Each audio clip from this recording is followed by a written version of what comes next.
லட்சம் பூக்கள் ஒன்றாக பூத்ததே.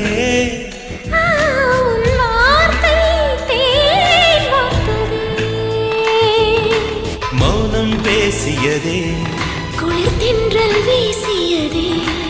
ஏழை தேடிய ராணி நீ என்